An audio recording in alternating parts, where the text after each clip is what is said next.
केवी ने चोरडिया से मुक्ति पाकर इधर एक नई कंपनी बनाई थी जिसका नाम था कार्बोवेज सिस्टम्स इंक, यानी कि KVSI। कोई कुछ कहे, पर यह संयोग मात्र था कि इस कंपनी का नाम भी वही था जो खुद उसका था। केवी शंकर अय्यर यानी KVSI दरअसल कार्बोवेज कोयले से बनी एक होम्योपैथिक दवा थी जो पेट में कार्बन डाइऑक्साइड जैसी गैस के लक्षणों का इलाज करती थी। यह कंपनी देश में अपनी तरह की नई कंपनी थी जो इस देश की कार्बन क्रेडिट को यूरोप और अमेरिका में बेच रही थी। यूरोप अमेरिका में फैक्ट्रियों पर हवा में एक सीमा से ज़्यादा कार्बन डाइऑक्साइड या ग्रीन हाउस गैसें छोड़ने पर भारी सरकारी पेनल्टी थी। इस दंड से बचने के लिए उन कंपनियों के लिए एक आसान रास्ता यह खोजा गया था कि वे भारत जैसे विकासशील देशों से कार्बन क्रेडिट खरीद लें। यह कार्बन क्रेडिट किसी भी कंपनी को या तो अपनी मशीनों में विकसित टेक्नोलॉजी से या कार्बन प्रदूषण कम करने पर मिल सकती थी या फिर पेड़ लगाकर हवा से कार्बन कम करने पर। केवी शंकर अय्यर ने इस बात को सीधे सीधे पत्नी को समझाते हुए बताया था, देखो, मान लो कि तुमने यूरोप में एक पाप किया और इंडिया में आकर उसका प्रायश्चित कर डाला। नहीं समझे? अरे बाबा, समझो कि तुमने यूरोप में जितनी जहरीली हवा छोड़ी उतनी शुद्धि की हुई हवा तुमने इंडिया में खरीद ली। केवी की पत्नी कोई मूर्ख औरत नहीं थी। सोशल वेलफेयर होम के सिलसिले में बंगाल के मुख्यमंत्री तक उनका सम्मान कर चुके थे। केवी की पत्नी ने अनगिनत बार विशुद्ध अंग्रेजी में अपनी संस्था के समस्त अभियानों की बड़ी बड़ी सभाओं में व्याख्या की थी। आखिर खुद केवी किसी जमाने में उनकी बोलने और समझने की प्रतिभा पर रीझ कर उनके प्रेम में पड़े थे। इधर के सालों में धीरे धीरे केवी जाने अपने आप को कितना महान समझने लगे, उनकी पत्नी तक को पता न चला। केवी की पत्नी ने इन दिनों ही ध्यान दिया था कि केवी उन्हें जब भी कोई नई बात समझाते हैं इस तरह बोलते हैं जैसे वे कोई अनपढ़ गंवार महिला। यहाँ तक कि केवी ने अपने बेटे को भी उनसे इसी तरह बात करना सिखा दिया था। पुरुष ऐसा ही करते हैं। वह अदना सा लड़का भी कुछ पूछने पर उनसे ऐसे बात करता था जैसे वे 10वीं कक्षा फेल हो और उनमें कुछ समझने की योग्यता न हो। केवी का छुपा हुआ ब्राह्मणत्व यानी दूसरों से ऊंचा होने का अहंकार उनके बेटे पर 100% हावी हो जाएगा, इसकी केवी की पत्नी ने कभी कल्पना भी न की थी। बचपन में उसने कभी तमिल या संस्कृत सीखने में रुचि नहीं दिखाई थी और न ही वह अपने पिता के परिवार से किसी तरह का लगाव रखता था। पर अचानक 13-14 साल का होते होते उसने यह सब उलट पुलट कर डाला था। केवी की पत्नी ने निश्चय किया कि वे केवी के सामने यह जाहिर नहीं करेंगी कि उन्हें कार्बन क्रेडिट वाली बात समझ में नहीं आई है। कल ही वेलफेयर होम के दफ्तर में इंटरनेट खुलवाकर इस विषय में कुछ प्रिंट आउट निकलवा लेंगी। अपने आप को केवी कितना भी महान समझें, इंटरनेट से ज्यादा तो नहीं जानते होंगे। केवी की पत्नी को मालूम है कि केवी और उनका बेटा उनके कंप्यूटर न सीख पाने के कारण उनका काफी मजाक बनाते हैं। वे हर बार सीखती हैं और हर बार भूल जाती हैं, लेकिन दफ्तर का नया कंप्यूटर ऑपरेटर उनकी हर मौके पर मदद करता है। उसी से पूछेंगी कि देख कर बताए कि भारत की शुद्ध हवा कैसे खरीदी जा सकती है और उसे विलायत कैसे ले जाया जा सकता है। केवी शंकर अय्यर पत्नी की उलझन को समझकर मन ही मन हंस रहे थे। वाकई यह बात दुनिया जल्दी से किसी की समझ में आने वाली नहीं है। हालांकि ले देकर बात बहुत सरल है। दुनिया के ताकत वाले देश ग्लोबल वार्मिंग या पृथ्वी के ऊपर हवा की छतरी के नष्ट होने के डर से कोई 150 साल पहले की गंवारू जिंदगी में लौटने वाले नहीं हैं। लाइफस्टाइल नहीं हो तो लाइफ का मतलब भी क्या है? केवी पत्नी को धीरज से समझाते हैं। अब तुम्हें कहा जाए कि हवाई जहाज में मत बैठो, गाड़ी बेच दो क्योंकि इससे धरती का ताप बढ़ रहा है, तो तुम क्या मान लोगी? गाड़ी बेच दो क्योंकि इससे धरती का ताप बढ़ रहा है, तो तुम क्या मान लोगी? तुम्हें कोई कहे कि लिफ्ट में मत चलो, air condition, fridge, water heater, mixer, microwave सब हटा दो, तो तुम धरती को बचाने के लिए यह त्याग करने को तैयार हो? नहीं ना। बस समझो कि मामला यही है। जैसे तुम यह सब करने को तैयार नहीं हो, यूरोप अमेरिका के लोग भी यह करने को तैयार नहीं है। तो फिर उपाय क्या है? केवी की बात से उनकी पत्नी गंभीर सोच में पड़ जाती है। कैसे कहें कि वे सब कुछ छोड़ने के लिए तैयार हैं ताकि धरती बची रहे? यह भी कैसे कहें कि उनकी जिंदगी तो आधी से ज्यादा कट गई? अब आगे चलें, अपनी सोचें कि वे कैसी लाइफस्टाइल जिएंगे। केवी की पत्नी केवी को शिकायत से देखती है। अब कुछ भी कहेंगी तो केवी उसे चुटकुले की तरह हर किसी के आगे दोहराते रहेंगे। लोगों का क्या है, उन्हें तो हंसी आएगी ही।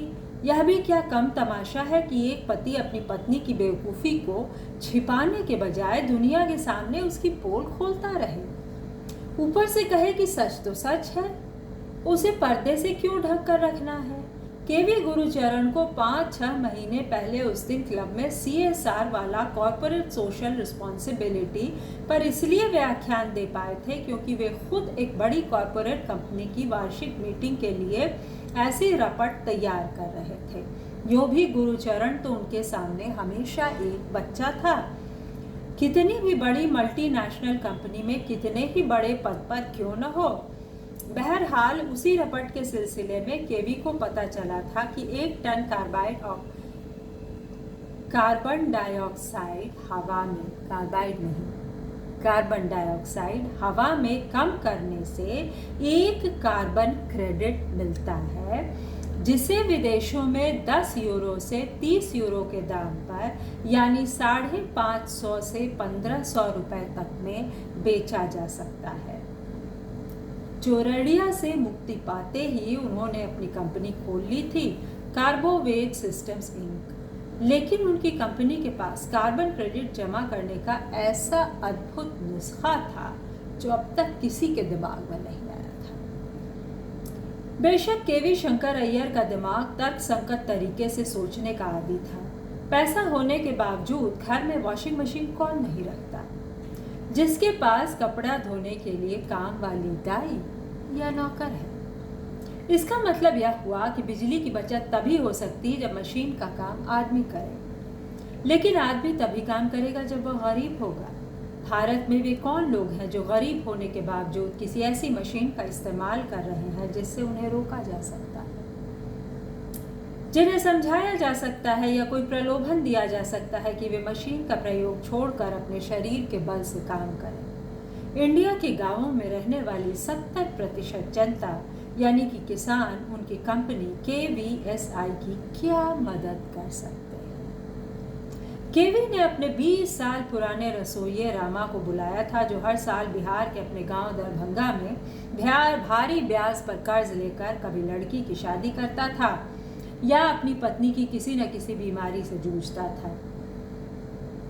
खुद केवी से वह 15-20 हजार रुपए एडवांस के नाम पर ले चुका था। उसकी खेती बाड़ी उसके परिवार का पेट भरने लायक में जुगाड़ कर पाती थी, इसमें केवी को संदेह था। रामा ने बताया कि डीजल के पंप से पानी निकालने वाली मशीन ही छोटे किसानों के जीवन में काम आने वाली मशीन है। यही इस साल बिहार में हो रहा था, जब तक कि थोड़ी बारिश नहीं हुई। वो बारिश खेती के लिए अपर्याप्त थी, लेकिन सड़कों पर बाढ़ ला गई। दोस्तों, कार्बन क्रेडिट वाली बात तो बड़ी अच्छी है, लेकिन हम जब तक कुछ जनसंख्या नियंत्रण न करेंगे तब तक कैसे होगा?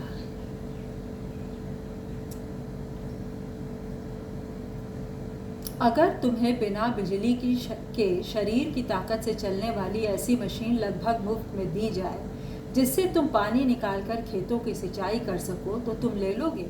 केवी ने पूछा। क्यों नहीं बाबू। रामा की आंखों में उसी तरह चमक आ गई जैसे कि कॉर्पोरेट कंपनियों की चमकीली वार्षिक रपट में लगी किसानों की तस्वीरों में होती है।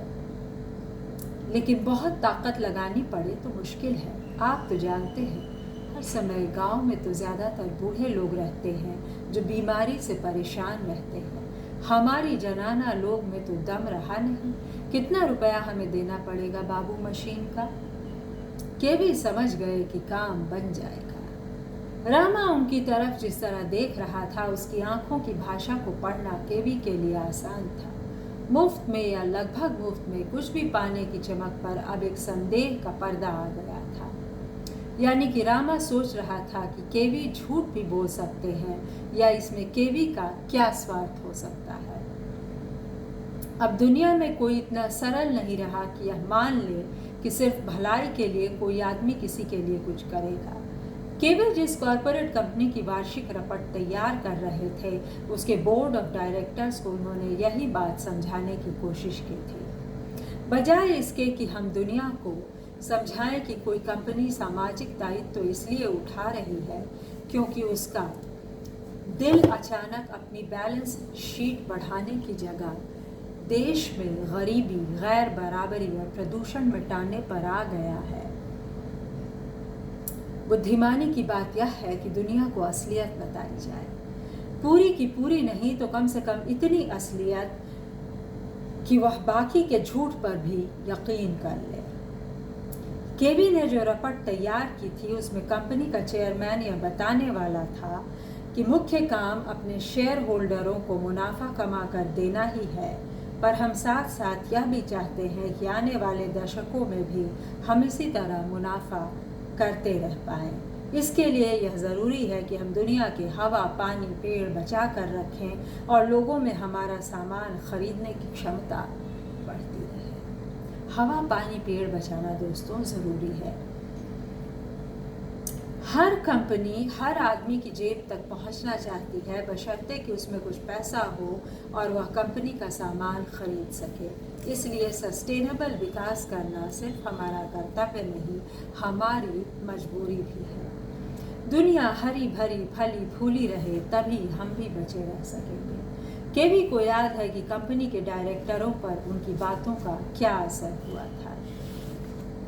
सबको मिनटों में उनकी बात समझ में आ गई थी और उनकी आंखों से संदेह का पर्दा हट गया था कि जाने वे किस तरह की रपट तैयार कर रहे हैं। केवी ने अपने नौकर रामा से कहा, हमारी कंपनी पैरों से चलने वाला एक पंप किसानों को बहुत कम कीमत पर इसलिए बेचना चाहती है कि हवा में डीजल पंप से जो जहरीली गैसें बनती हैं, उससे धरती का बहुत नुकसान हो रहा है। देख रहे हो ना कि इन दिनों कितनी बीमारियां बढ़ रही हैं। कहीं बारिश होती ही नहीं है और कहीं रोज़ बाढ़ आ जाती है। एग्जैक्टली यही बात मैंने अभी कही। जहरीली गैसों को बनने से रोकने के लिए दुनिया के सब देशों की सरकारों ने कागज़ पर साइन किया है। इसलिए हमारी सरकार हमारी कंपनी को पैसा देगी अगर हम जहरीली गैसों को कम कर दें। केवी ने देखा कि रामा की आंखें बोर्ड ऑफ डायरेक्टरों की आंखों की तरह निर्मल हो गई थीं। अब हम समझे साहब, रामा ने कहा, दुनिया को तो बचाना ही पड़ेगा। न सरकार को, नहीं तो हुक्म किस पर चलाएगी, वोट किससे मांगेगी। रामा का देहाती सेंस ऑफ ह्यूमर केवी अय्यर को पसंद है। वे जानते हैं कि रामा यह भी कहना चाहता है कि तभी ना साहब आपकी कंपनी मुफ्त में सामान देगी जब आपको सरकार से चौगुना पैसा मिलेगा। पर रामा कहेगा नहीं कुछ। केवी ने एक लंबी सांस छोड़ी। अचानक उन्हें रंगनाथन की याद आई। दोस्तों, ये बहुत दिलचस्प और सरल, हालांकि एक जटिल मुद्दे पर, लेकिन भाषा सरल है, गेय है, रोचक है, बहुत सराहनीय उपन्यास में पढ़ रही हूँ। एक ब्रेक के बाद अलका सरावगी जी का मेरा पाठ सुनने के लिए धन्यवाद। ये मैंने यूं ही एक पन्ना खोला और ये निकल गया, और कितना दिलचस्प, क्योंकि पर्यावरण से मैं अपना एक ख़ास जुड़ाव मानती हूँ, तो इसको पढ़ने में मुझे बहुत आनंद आया। और देखिए, मैंने इस तरह से, हालांकि किसान अभी कितने ही खबरों में हैं, लेकिन कॉरपोरेट कंपनियों के कागज़ों पर उनकी चमकती हुई तस्वीरें, इस तरह के बातें मैंने कम पढ़ी थी, तो बहुत मज़ा आया। लाइक और सब्सक्राइब।